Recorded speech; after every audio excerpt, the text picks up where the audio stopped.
Hey everyone, and welcome to episode 0 of the Nerd Federation podcast.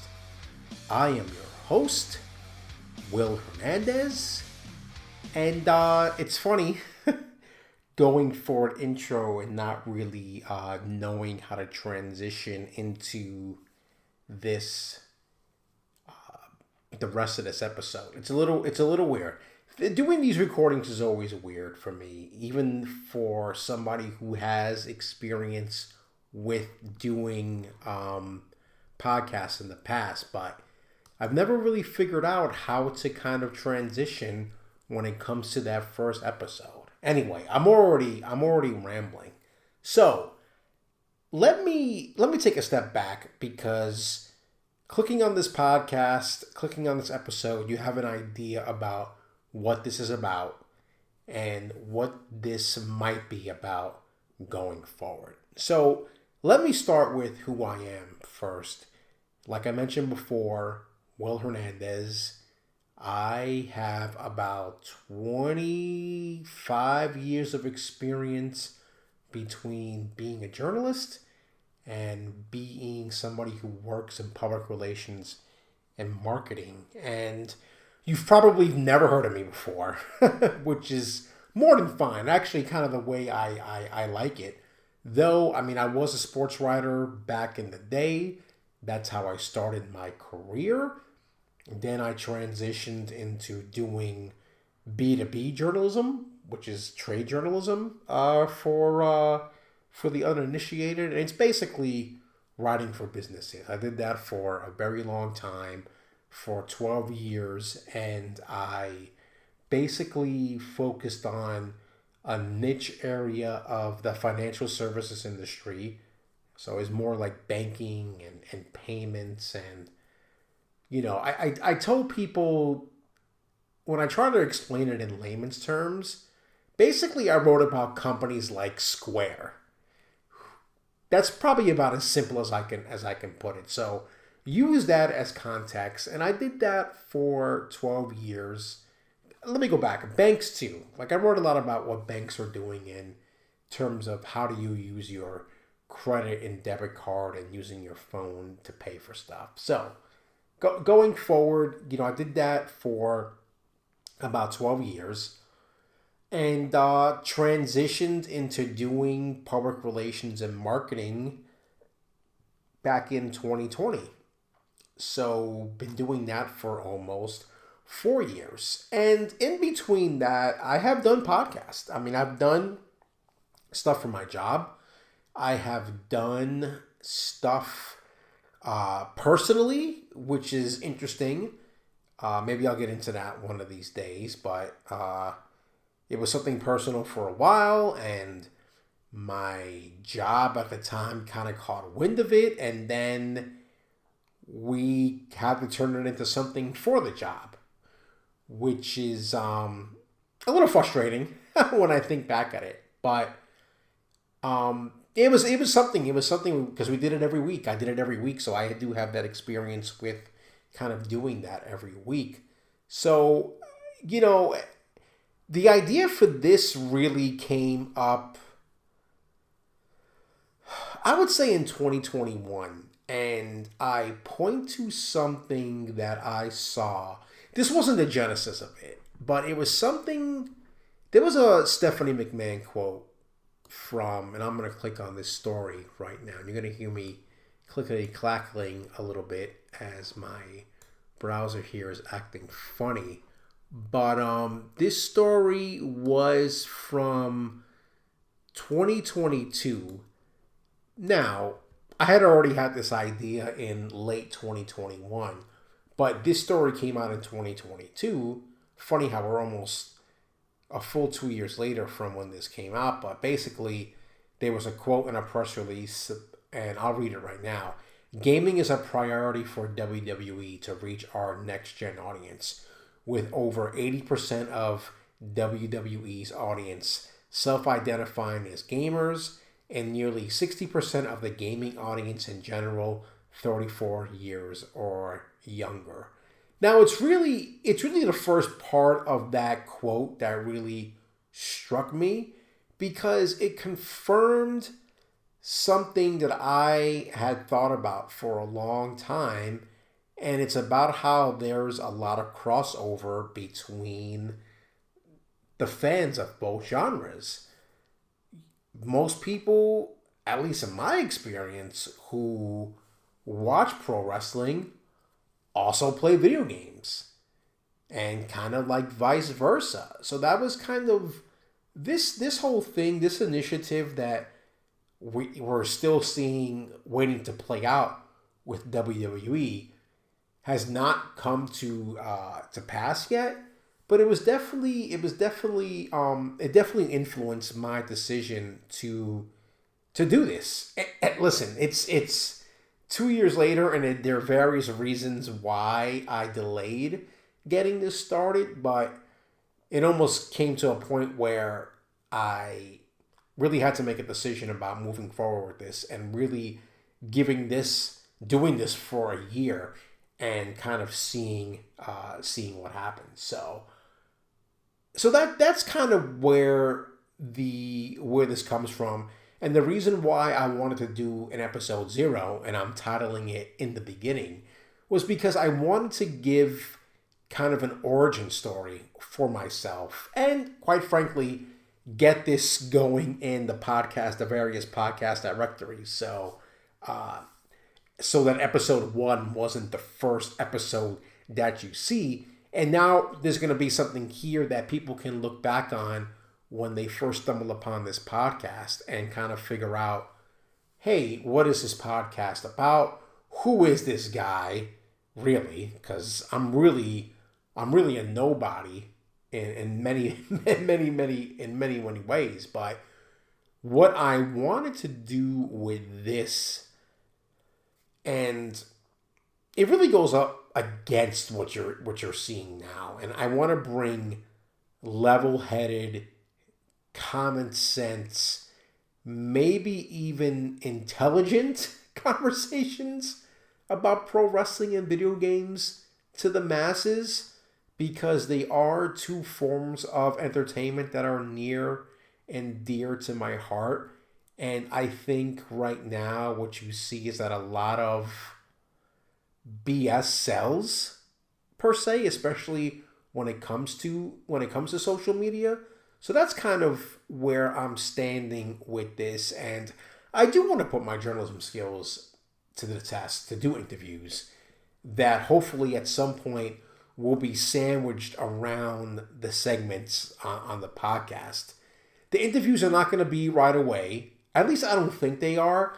Though it's funny, as I'm recording this episode 0 on November 11th, 11/11, I didn't even just realize that was the case. But doing this on this day, I actually saw something that caught my attention on X about how Ubisoft was making this investment in some kind of Web3 thing. And that is a topic that I can probably go on and on about. And I actually do know somebody I would love to interview about that topic. So it would strictly be a video game facing conversation and not really talk about pro wrestling at all. But I do think it would be very interesting to kind of use my connections in the industries that I'm involved with now and kind of make that connection to stuff in video games. So look out for that. That could be something that actually happens right away to get things going. So why in episode 0? It's actually an idea I had from another podcast that I briefly listened to, and I really can't remember. I've been racking my brain for the past couple of weeks going into this about what that podcast was that I listened to, but clearly it wasn't enough to kind of capture my attention to keep listening to it. But I thought it would be a good idea again to have that one episode that kind of people look back on, and to use a marketing term, public relations term, it's that quote unquote evergreen content that people can go back to and it never gets stale. So that was the reason why I decided on an episode 0, so that, again, people who stumble upon this podcast have something to look back on. So another thing, I wanted to use episode 0 as an introduction to myself with both genres. I mean, I'm 44, okay? Grew up in New York City, so big WWF fan, because that was all I really knew that existed back in the day was WWF. So, I mean, I grew up in the height of the 80s when WWF was, I mean, really still is, as WWE, a huge deal. So I grew up on Hogan, and I grew up on Macho Man, and I grew up on Ultimate Warrior, and the Hart Foundation, and Mr. Perfect, and Ravishing Rick Rude, and even Ric Flair for a stint when he was in WWF at that point. I mean, the list goes on and on and on about the people who I watched growing up and still to this day have an affinity for in many ways. So you've got that aspect of it. Also, as I got older, you become more aware of what you're not watching or what you're not paying attention to. And I think that really did happen during the Monday Night Wars, because I rarely watched WCW growing up. It just wasn't a thing that we did back in those days, because Northeast, you're firmly on the side of WWF. But the thing is, when Hogan signed with WCW, that was when they got my attention, because I still am to this day, and I'm not going to get into the ins and outs of it. Maybe one of these days I will, but listen, man, you got to understand, growing up in that time, how big Hulk Hogan was in the 80s. I mean, he was ginormous of a figure, and, I remember going to my uncle's place.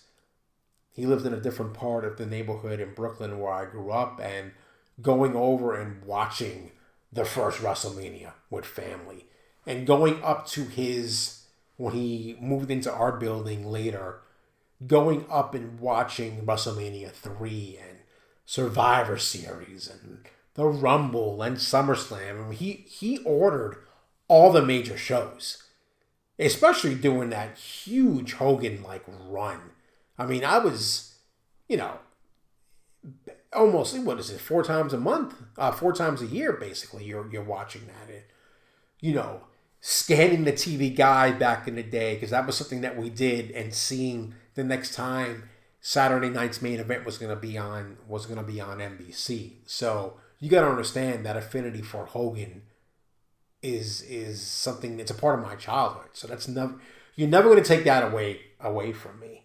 But so knowing when he got the WCW, and then when I was in college, people started talking about the Monday Night War, and you tune into that and you start watching that more, because I did take a break at one point, and I got back into pro wrestling kind of almost at the beginning or near the beginning, after when the Attitude Era started, because I just couldn't believe what I was seeing, that they basically made pro wrestling for quote unquote adults with the Attitude Era. And that had my interest, between that and the whole NWO thing with Hogan leading that. I mean, that was powerful stuff for somebody in their late teens and really into early 20s. So you think about that, and then as time went on, learning about different organizations that existed, as far as Ring of Honor and New Japan, and always having an affinity for ECW. I mean, I didn't even get into that, and staying up to 1-2 o'clock in the morning on Saturday nights and watching ECW every week, and then trying to go to church the next day when I was, into that. It was something else. And then, I mean, I would say, as far as the modern era of what I'm into now, I mean, I think a lot of things changed for me when CM Punk got to WWE. Because I wasn't watching Ring of Honor at all. I didn't even know that existed. I had no idea. No idea that was a thing. So here's the thing. You start seeing these vignettes of this guy called CM Punk on the WWE version of ECW. And guess what? We're at a time now where you can go to your computer, type in CM Punk, and all this information comes up about him on Google.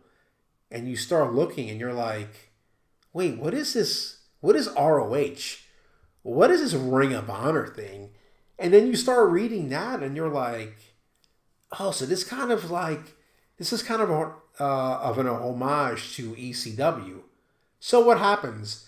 A little later on, you start going to Ring of Honor shows and you start getting into that. And though I never really got deep into that, into Ring of Honor, I had an immense respect for it because it started to show the type of wrestling that I found myself into, where it wasn't as cartoonish as what I had been used to watching WWF/WWE. Because listen, after the Attitude Era and when WCW was bought out by Vince, it kind of did get cartoonish there, I thought, for a while. And I always thought, and I'll say this, and I'll talk about this as we go on with this podcast, I felt as though my intelligence was being brought into question every time I would watch WWE. So, I'll fast forward quickly and just kind of talk about that one year where they showed Wrestle Kingdom on US pay-per-view here, and that was all Jeff Jarrett's doing, if I'm not mistaken, through the whole Global Force Wrestling thing. And if you remember, Matt Stryker and Jim Ross were hired to do the English commentary for that year's Wrestle Kingdom.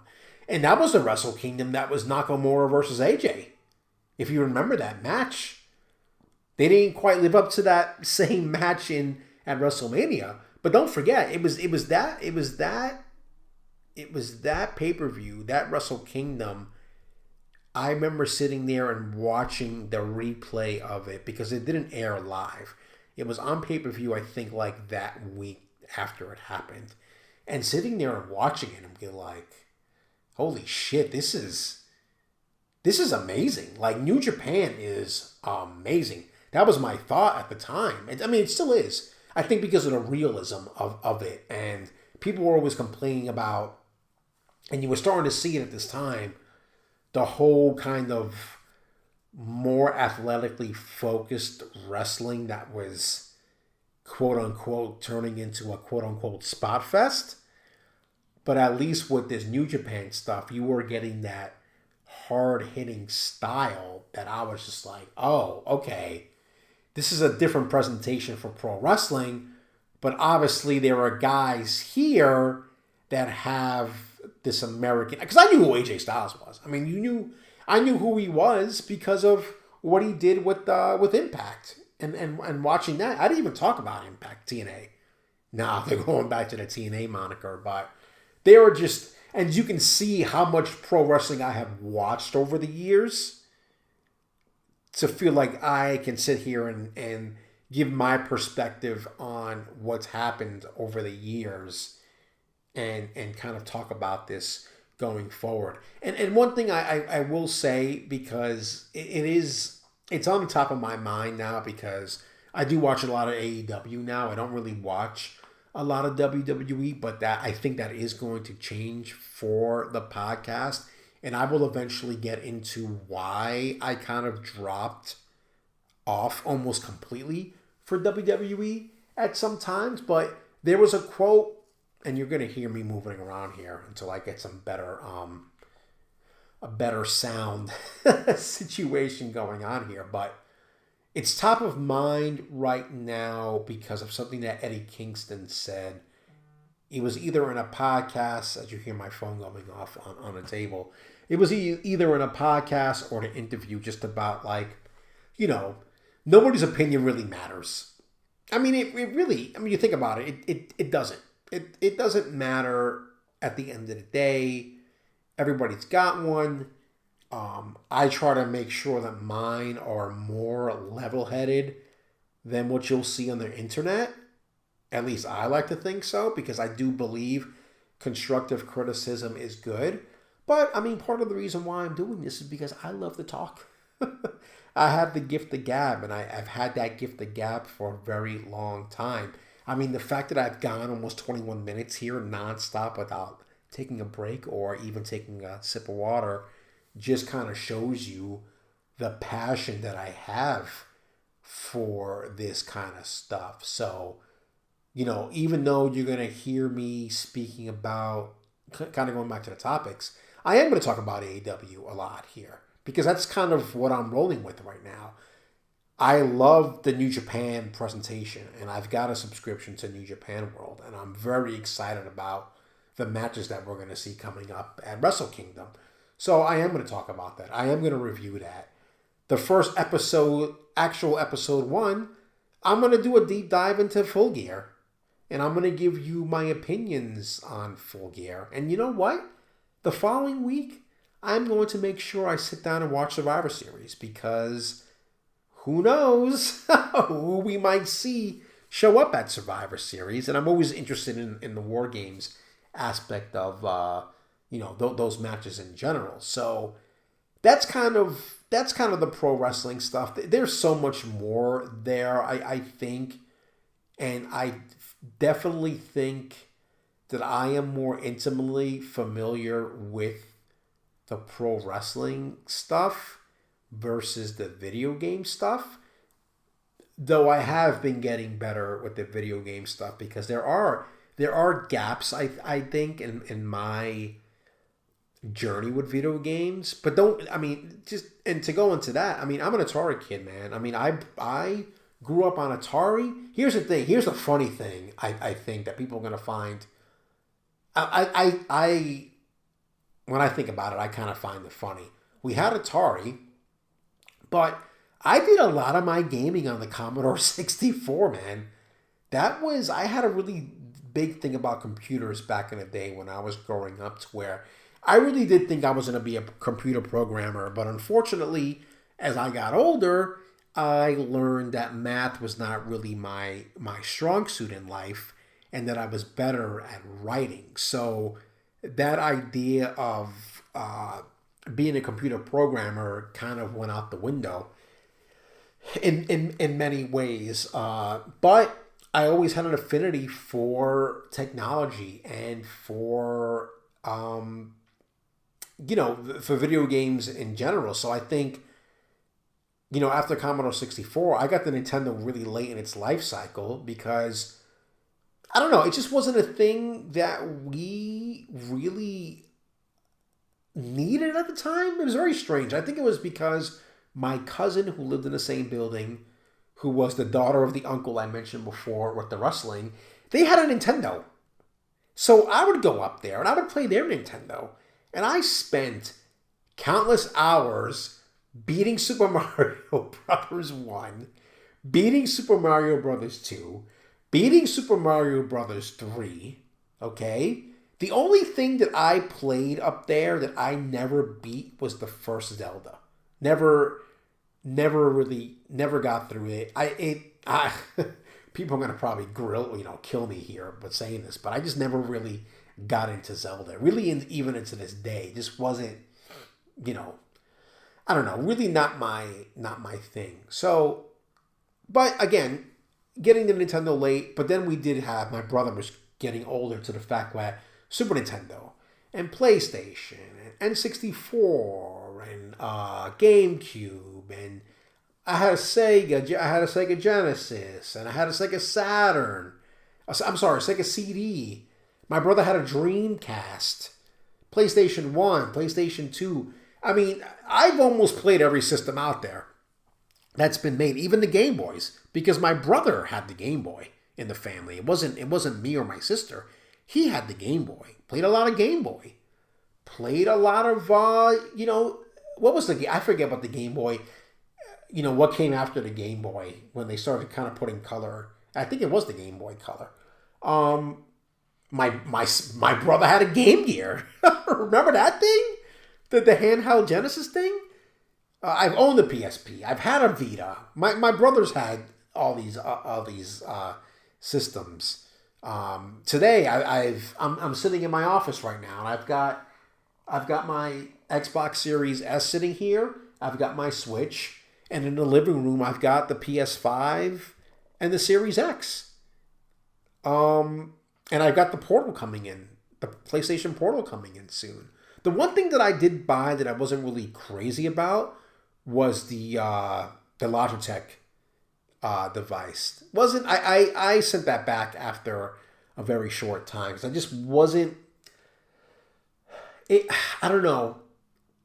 I'm hoping that the PlayStation Portal is gonna scratch an itch that I have right now as far as having something in that form factor that I can bring into this office and play as there are downtimes during my job.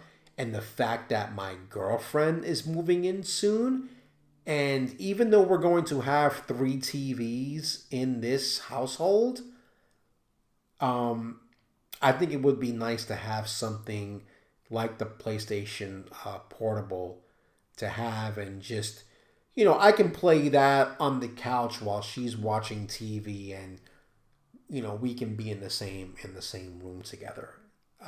I'm so excited to test that out, and that's going to be part of episode 1 too.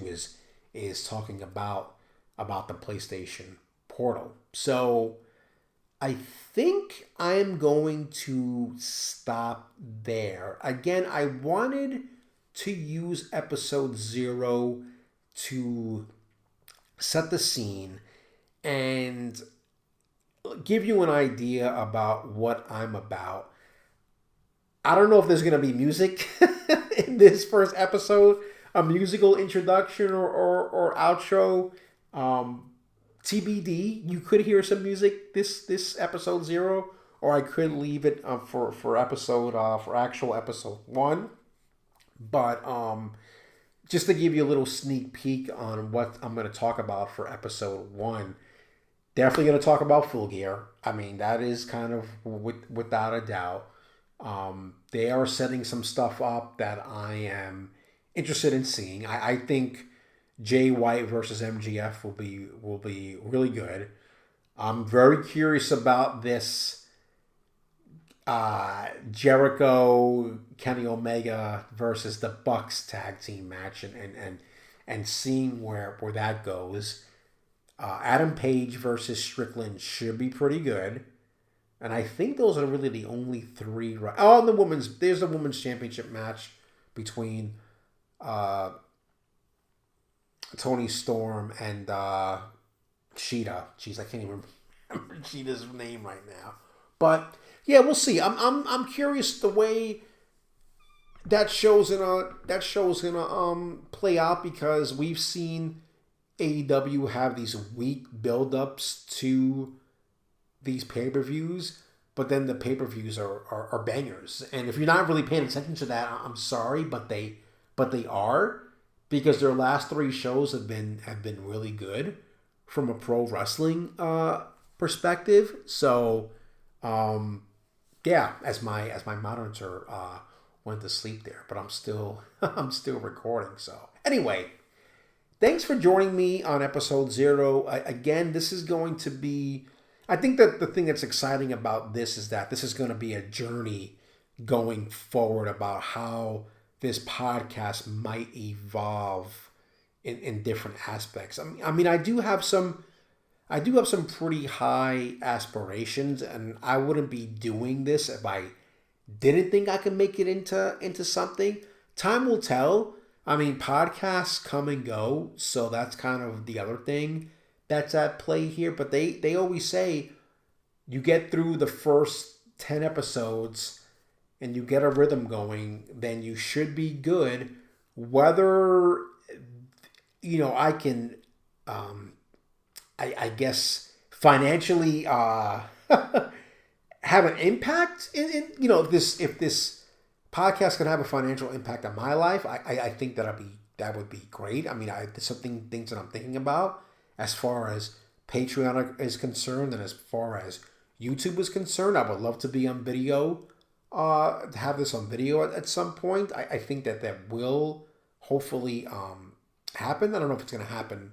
It's not going to happen right away, but there are things I'm thinking about, and this is going to kind of be a slow burn because you have to forget I work 50 hours a week basically. So I'm doing that and trying to get this off the ground and basically recording.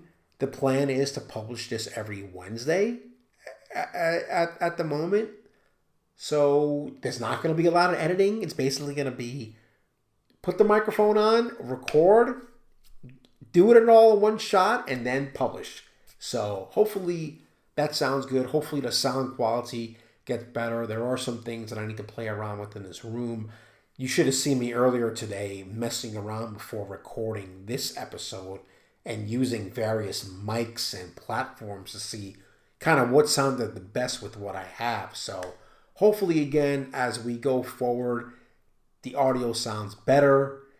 Obviously, things will be much more formatted going forward to where we're talking about pro wrestling in one section of the podcast and then talking about video games in a different section of the podcast.